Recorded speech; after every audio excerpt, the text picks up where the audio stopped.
Hey guys, so you saw my post that I made of Liz Croken, where she said in a prophecy of Mark Taylor, where he said that Roe v Wade will be overturned. Now, some of us might not know exactly what that means, but Roe v Wade basically is not a law, but it was a precedent that was set to allow the government themselves to make abortion legal or illegal. So instead of states being allowed to make that decision, that decision was relegated to the government themselves. And this also means that the government would allow abortion centers to be placed anywhere that they wanted it to be.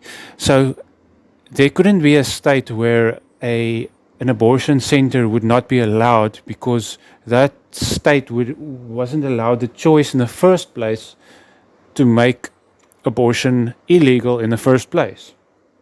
So that decision was basically forced upon an entire nation through the precedent that was set by Roe v. Wade. What would this mean now if Roe v. Wade is overturned? So if Roe v. Wade would be overturned, it wouldn't necessarily make abortion legal or illegal. It would just give the power back to the states instead of the government to make that decision themselves. So the states would be able to have votes and let the people decide whether they approve or disapprove of abortion.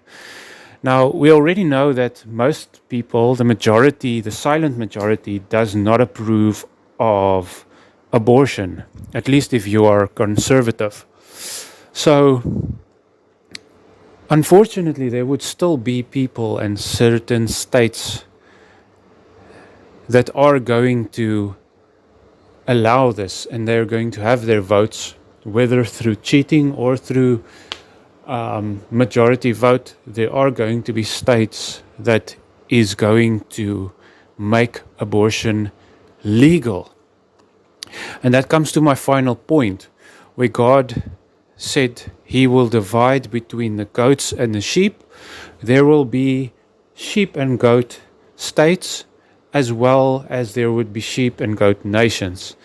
So God would allow people to finally choose, so to speak, their master, whether they're going to serve evil and pursue evil, or they're going to pursue righteousness and do what is right in the sight of the Lord. And that is how he's going to separate between the sheep and the goat.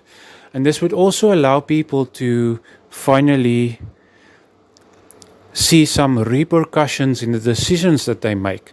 And this is not because God forces it on them or God allows evil. It is just because people are going to see a greater reaping of the decisions that they make, and ultimately the fruit of their own ways, which could even help them repent at the end of the day. A lot of people's eyes are still shut because they are living in a supposed pseudo-fake grace that God is okay with my lifestyle because he's forgiving, he's loving. But people are still vastly asleep because they do not eat the fruit of their own ways. And the great dividing that God is doing in this last days, in separating the wheat from the chaff, a lot of people's eyes are going to open. And I think this is a good thing for God to do, because we need a harvest. And a harvest of souls cannot come in unless God is finally going to separate true believers from unbelievers. And it is not because he hates people. God certainly does not throw people away like we do. I mean, God is absolutely not for abortion because he does not throw people away. A baby is a person. Don't fool yourself. That lifestyle is not of God. And even if you have done this egregious sin, God will not throw you away. God is in the recycling business, and He will clean you off. He will love you and accept you as if you've never done that sin before. As long as you have breath in you, God allows you to repent, to come to Him, and to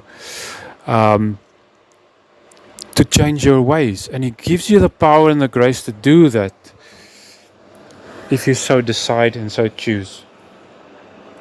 My friends, have a lovely evening. I love you in the name of the Lord. Stay in peace and stay anchored in Jesus.